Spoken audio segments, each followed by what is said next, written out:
Ampire.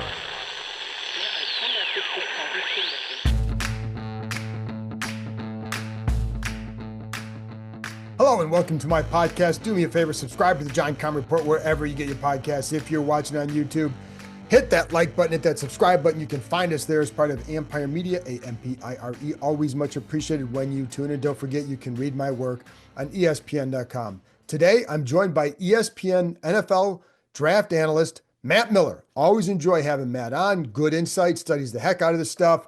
You can see his stuff on ESPN, ESPN.com. You can read him there as well. So I want to have him on. I broke this down into two parts. So the first part is going to be talking about the offensive players that are possibilities at 29, but also maybe a little bit later in the draft. And so we talk about a lot of names, get through a lot of stuff, and then we'll have Bram Weinstein and I, the voice of the Commanders, and I will then talk about the case for drafting offensive players at 29 and maybe even the first two picks when we have our podcast on Thursday. And then next week, we'll repeat with the defensive side. So Matt Miller and I will talk about the defensive players in the draft. And the next day, Bram and I talk about why they should go defense in the draft. So we're kind of covering all bases here, but a lot of good reasons for both areas to discuss. But anyways, it starts with Matt Miller talking about the offensive players in this draft. And there's some interesting names at 29. They could have a big impact. So we get over everything, even talk about tight ends for some of you who I know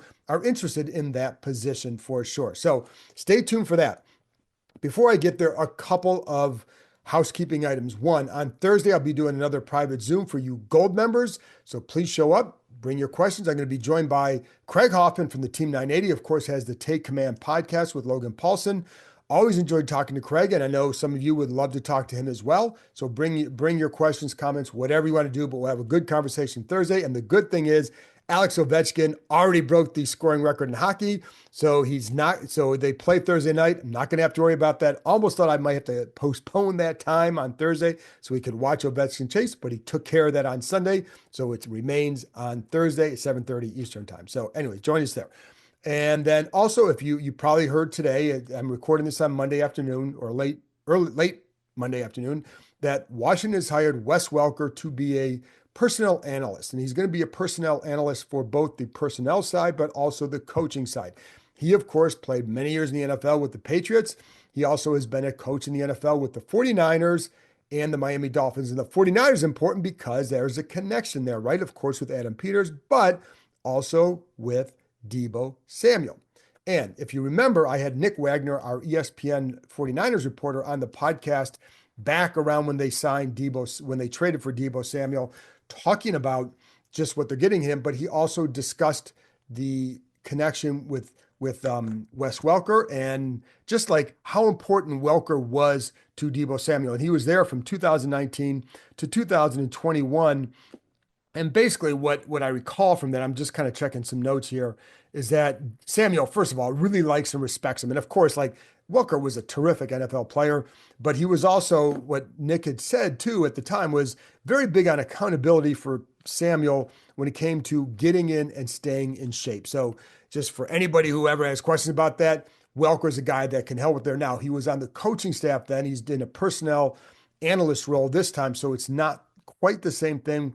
But clearly they have a relationship, and it's not like you're not going to tap into that either. So anyways, that was, something that came out. Mike Reese, our ESPN Patriots reporter, reported that. So, but that's what the role is, personnel analyst, but it could help at least have some impact in some way on Deebo Samuel. And listen, man, Samuel may not need that sort of impact this time because he is certainly, I think he would like to go prove himself once more to get another big contract after this season. So there you go. That's it for me. Oh, by the way, if you didn't listen to my Tressway interview, I had that out on Monday. Do me a favor, go listen to that. Tress is always a good interview. And I will say, there are a lot of people who complain like, I don't want all the speculation. Well, here's a good interview because of Tress, not because of me, but because of Tressway. He's always a good interview. So give that to you. But people seem to like the speculation a lot more. So show to me that you like these interviews as well, because go listen to it, go watch it, do whatever. Anyways, Tress is really good to listen to and to hear from. And he did talk about, like, there's some fun stuff on there. It was stuff about, why he teared up talking to Adam Peters and Dan Quinn after the season, what they said that triggered that. Also, he and his wife had adopted a baby in December. He also needed heart surgery while these guys were in the playoffs. What was that like, and what is going on with their son now?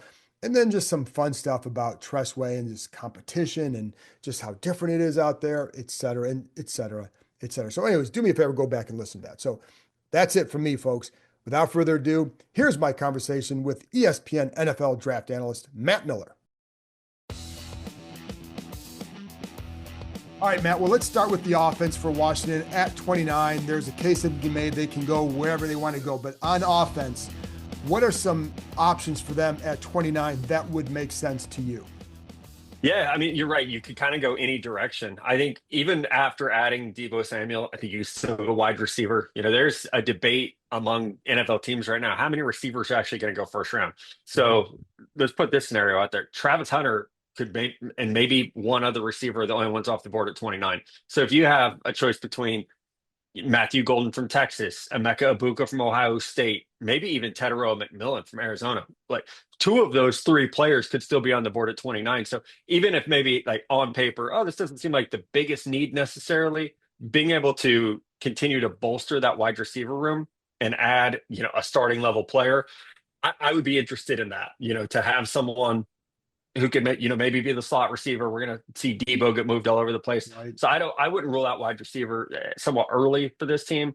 I'm still interested in tight end. Like I know they've drafted at the tight end position. I don't think we'll see Colston Loveland make it to 29.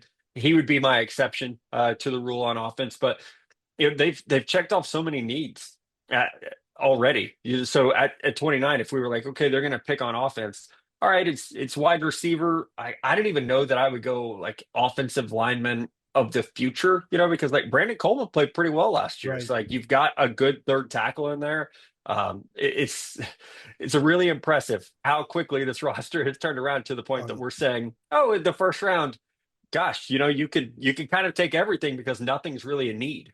Right. And now let's go to receivers first, because I want to get to running backs. And then also, because you mentioned Loveland, and I will get to that in a minute, but with receivers. So what they could use, every offense needs a guy who has some dynamic ability, right? So as a receiver, maybe Yeah. Smeed, Golden would fit that bill. Why shouldn't he? Like, why do some teams think he might not go? Well, do they think he'll go in the first round? If not, why not? Because he seems to have those traits.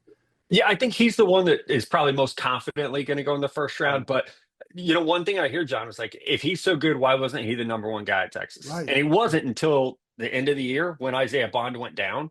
And to that, I would say Texas turned over its entire wide receiver room. Worthy and Mitchell went to the NFL, and income Isaiah Bond and Matthew Golden. And I don't know that they knew exactly what they had until the games started being played. So he would give them, some speed at the position. Right. He can play inside outside. He has great ball tracking ability on deep balls and also yards after catch. He's going to give you that. He had, I think, 23 catches over 20 yards last year. So he's going to give you some of those chunk plays that have been missing. And then you get Jaden with him and Terry on the other side. And by the way, Terry was not a number one receiver at Ohio State. And look, he's Right. done pretty well in the NFL. But how good would that be for a guy like Daniels to have, Golden and Oh, Terry? goodness. Yeah. Yeah. I mean, it would be, I just, I think you open things up to where how do you cover these guys, right? And you're getting safeties out of the box that way, which is great when you have a running quarterback as well. Is okay, we're going to see more, true 5-6 man boxes, which is going to make everything in the run game exponentially better. So it certainly opens your offense up. Terry is a beautiful downfield threat, as you guys know. I mean, he's so good down the field. But now you have two of those. But Golden also can be a threat underneath. He can be a guy that does. He's 5'11", 190. He can do some damage on crossers. He can be an impact in the screen game, and obviously Debo is too. Like that's what he does best. But I think looking at Debo, how he played last year, I'm a little skeptical that he's going to get back to who he was in San Francisco. And I think Golden would allow him to almost be a third option instead of expecting him or needing him to be a second one. Ibuka, What's your take? Great slant route runner, best blocking receiver in the draft. He does all the little things well. He was a punt returner for Ohio State. He's not he's not super explosive in terms of long speed, but his short area quickness is good. He's physical. He knows how to get open on underneath routes. He's not going to give you that over the top home run speed, but he's a chain mover. Who's the guy after that pick for the like because they have picks in rounds 2 and 4? Who are some guys maybe to watch in those ranges that might be? Because and correct me if I'm wrong, I keep hearing that it's not as deep a draft in receiver, but there are always guys. So who are some guys in those areas? Yeah, it's not as deep, but there will be guys. I love Jalen Noel from Iowa State for a team like the Commanders, just because again that underneath ability, yards after catch, how well he separates in his the drive phase of his route. I would put Kyle Williams from Washington State in there as well as probably a maybe a third round pick. Savion Williams from TCU, someone really interesting. And before they got Debo, I had pegged them as a team for him because of his versatility. He played wildcat quarterback. He's played some tailback. He's played wide receiver. He had 6 rushing touchdowns, 6 receiving touchdowns. Like he gives you a lot of versatility at that position. So if they still view that as let's get an offensive weapon, somebody to be a yards after catch player, I think he would be a target in that late round two area. And then there's also Jaden Higgins. What's your take on him? Yeah, I love him. I don't think he'll be there. He would be a Yeah. 29 target instead of a So second do round you target. because yeah, so you don't think he'd be there in the second round at all? No, I think I he'll be gone. I would think in the first 40 picks. I can't imagine Okay. him making it all the way through. He's just too good. This draft is light on X receivers. Right. So a player of his 6'3", 215, the way he gets open, I think there's a very good shot he's gone in the top 40. Running backs. What's Great your running back who do you class. like? Yeah. It is right. And so who do you like if they took one at 29 and what's the sweet spot for these picks? Yeah, at 29, if O'Marion Hampton from North Carolina's there, and it's starting to seem like he might not be, that is the sweet spot for him. He's a power runner who's a very, very good receiver out of the backfield. He's more of that true one cut, get downhill. He runs a little bit upright, but he's so powerful and he runs away from people. I love the second round. Like second round is the sweet spot. Now, knowing that Washington picks at 29, Right. it might mean pulling one of these guys into the first round. Travion Henderson from Ohio State is an elite outside the box runner. He's an elite receiver. He's also an elite pass protector. Like he's plug and play ready. His teammate Quinshon Judkins, more of a between the tackles runner, more physical. He's going to give you some of that power element to the game, not unlike Brian Robinson does, but with I think a little more runaway speed. Caleb Johnson from Iowa is an outside zone runner, one cut, get downhill, be physical, beat people up a little bit. So all three of those guys are round two talents who could be pulled up into the late first round, and it wouldn't be a huge surprise. Can you get into the fourth round and get like because again, what they would want is like you mentioned Robinson and they have Austin Eckler, but they'd like someone who can give them something they don't have, which would be the Mhm. home run threat. Can that guy be found in the fourth round if they waited? Yeah, I think so. Yeah, I mean, we're going to see players like Trevor Etienne from Georgia, Right. who transferred to Georgia. Trevor's little brother, or Travis' little brother, excuse me. He had such a good Senior Bowl, and he was showing things I'd never seen him do in college. But he has that home run ability.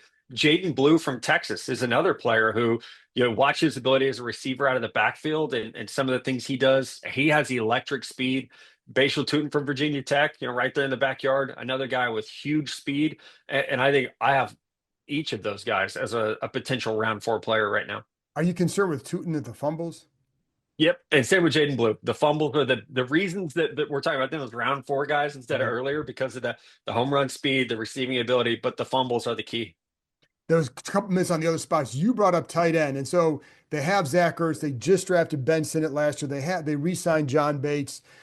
But like if you're trying to build a good roster, you take your best player. So is there any chance that a guy like Loveland could fall that far? And what would you think of that? It could happen. I mean, it's the NFL draft. Like anything could happen, and especially he's coming back off some injuries, so maybe Right. I would be shocked, and I would be jumping on the table trying to tell every team to draft him if that were to happen. Someone to keep an eye on would be Mason Taylor from LSU, who the son of Jason Taylor, the nephew of Zach Thomas. He's got some NFL bloodlines, obviously, and a heck of a player for the Tigers. And what he did at the Senior Bowl, Combine, Pro Day, I mean, he has checked every box along the way. And if you don't take him at 29, the Eagles might at 32. So you could also, weaken a rival if you take him off the board. Are you surprised that Sinnott didn't have a bigger impact last year, or what do you think? A little bit, but I actually thought he was overdrafted to some degree. So I wasn't, I guess, incredibly surprised. I know he, he have a touchdown catch in the NFC Championship game, I think. So I viewed him as more of like a number two tight end, a guy that could move around a little bit, line up at several positions, really good football IQ, a pretty good blocker. I didn't view him as somebody that was going to be really a difference maker, as, someone that's going to make guys miss after the catch, or he's going to be able to create space on his own. That's just not the type of player I saw him being. Last one, if we're going to end up part one on offense here, get to the defense. Offensive line, as you said, they're building a good line, but you never know. Is there an interior guy that you would say, like, I really like this guy in this range? Yeah, definitely. I mean, Gray Zabel from North Dakota State, 29 is kind of the perfect range for him. Same with Tyler Booker from Alabama. I have him graded quite a bit higher just on play, football IQ, character. But if he's there at 29, I don't think you could overlook that. I think Sam Cosmi is going to be a free agent after this year. So he's hurt. He has signed an extension, so he's good to go. He just had the ACL. I apologize. Yeah. No, that's okay. okay. Well, never mind then. Yeah. Trying to keep up with 32 teams free agents. A little rusty sometimes. Yeah. But I would throw Gray Zabel in there as certainly somebody. He could play all five positions up front as well. Yeah, I like him as well. That's it for this episode. Thanks to Matt for joining me, and thank you as always for tuning in. I'll be back on Thursday with Bram Weinstein, the voice of Commanders, and I discussing the case to draft an offensive player with the 29th pick. There you go. I'll talk to you next time.